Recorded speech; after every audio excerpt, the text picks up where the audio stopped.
Bonjour à toutes et à tous, j'espère que vous allez bien. Aujourd'hui, on se retrouve pour la troisième journée de la Serie A. Donc, lors de la deuxième journée, on a fait du 7 sur 10. Donc, n'hésitez pas à me dire à votre avis combien allons-nous faire cette journée, en sachant qu'on va tenter des choses un petit peu fous parce qu'il y a quand même des très gros matchs pour cette troisième journée. Donc, voilà, je mise entre guillemets un 5 sur 10, la moyenne. Mais voilà, bien évidemment, on espère faire plus, mais il y a quand même des très gros matchs et on va prendre un petit peu de risque sur cette troisième journée. Et on commence avec Empoli contre Venezia. Alors Venezia qui viennent d'arriver en Serie A et c'est déjà très compliqué pour eux. Ils n'ont pas réussi à marquer. Ils ont fait un match amical où ils ont pris encore 4 buts. Empoli nous a surpris en gagnant contre la Juventus 1-0. Et j'ai bien envie de me dire qu'Empoli a tous les moyens pour mettre au moins un but à Venezia et ne pas s'en prendre. Donc je vais partir sur la victoire de Empoli. On continue Naples contre la Juventus et quel déjà gros match pour ce samedi. Je me dis que c'est un beau match et j'espère en tous les cas qu'il y aura pas mal de buts. Donc je vais partir sur le plus de 2,5 en sachant que ça passe assez souvent pour ces deux équipes. Et on espère que ça passera également cote à 1,70. Match suivant, l'Atalanta contre la Fiorentina. Donc l'Atalanta, on va dire que c'est un petit peu plus costaud que la Fiorentina à l'extérieur, mais attention tout de même, car très souvent les deux équipes marquent. Et je me dis qu'on pourrait tenter, pourquoi pas, euh, ici, l'Atalanta au nul et les deux équipes marquent côté à 1,73. Match suivant, celui de la Sampdoria contre l'Inter. Alors j'aime bien l'Inter et j'aime bien Milan en Serie A. Et l'Inter, eh bien, je pense qu'ils peuvent continuer sur leur lancée, cote à 1,67. C'est même encore assez étonnant que la cote soit si élevée.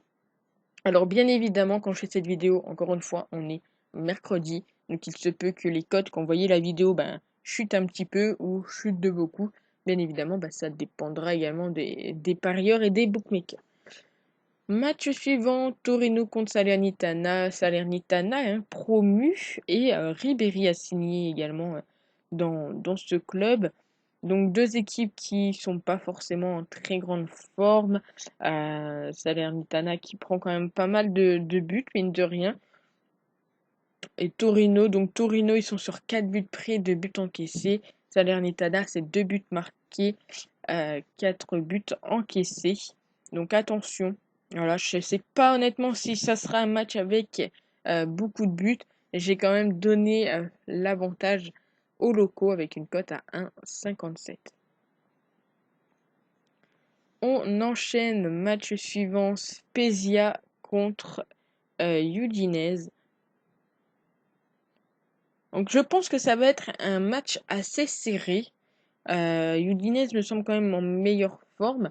Donc entre ces deux équipes, ils se sont affrontés très peu la saison dernière, 2 fois, et puis en 2016, où à chaque fois il n'y a pas eu énormément de buts. En tout cas, il n'y a pas eu de match nul. Mais dans ce match, voilà, la cote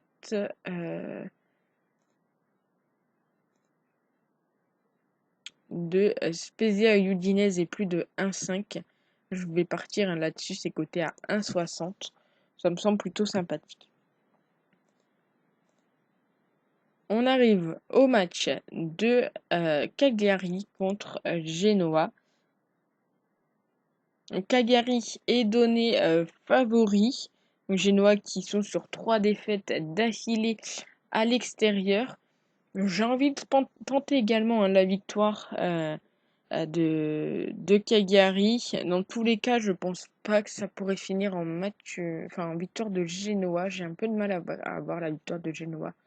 Donc je vais tenter Cagliari rembourser sinus et coté à 1,43. On arrive au match de Milan contre la Lazio. Et je vous l'ai dit, j'apprécie cette équipe de Milan qui est très costaud à domicile. La Lazio à l'extérieur, c'est un petit peu plus compliqué.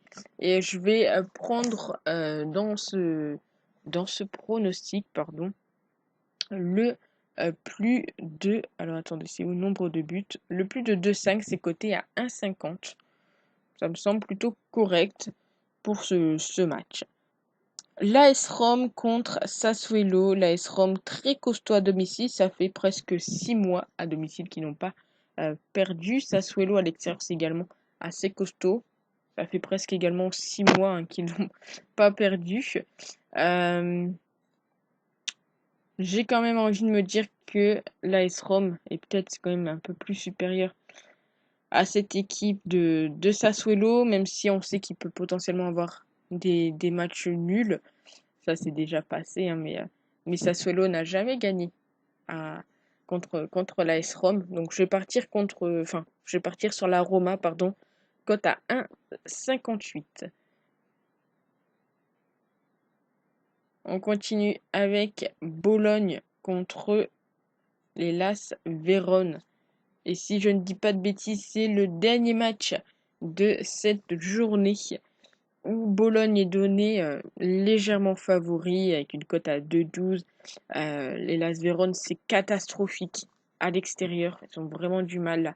Ça fait 5 matchs sans victoire. Ils ont même du mal à marquer. Donc, je vais prendre comme pour le match de Cagliari, je vais prendre Bologne remboursé. Si match nul, c'est coté à 1,51. Donc voici donc tous mes pronostics pour la Serie A. Bien évidemment, il y a quand même des assez grosses cotes. On n'a pas forcément fait dans le plus safe, j'ai envie de dire. Mais voilà, faut tenter des choses. En plus, c'est une très grosse journée. Donc on tente des choses. Si ça passe pas, bah c'est pas grave. Il y aura les autres journées pour se rattraper, les autres pronostics. Donc je vous remonte la victoire d'Empoli, le plus de 5 entre Naples et la Juventus, l'Atalanta ou nul et les deux équipes marquent. La victoire de l'Inter de Torino également, la Spezia pardon, au Udinese et plus de 1,5. Cagliari remboursé 6 nuls, le plus de 2,5 entre Milan et la Lazio. La victoire de la Roma et Bologne remboursé 6 nuls. Sur ce, n'hésitez pas à me dire ce que vous pensez de ces pronostics, vos avis. Est-ce qu'on fera du 5 sur 10, du 6 sur 10, etc. Mettez-moi ça dans les commentaires. N'hésitez pas à vous abonner et à nous rejoindre sur Snapchat Prono-LP pour plus de pronostics. Et à regarder sur la chaîne, vu que les vidéos de la Première Ligue, de la Bundesliga, de la Liga et de la Liga sont disponibles également sur la chaîne. Donc sur ce, prenez soin de vous, passez un très bon week-end et nous on se retrouve très vite pour de nouveaux pronostics. Ciao!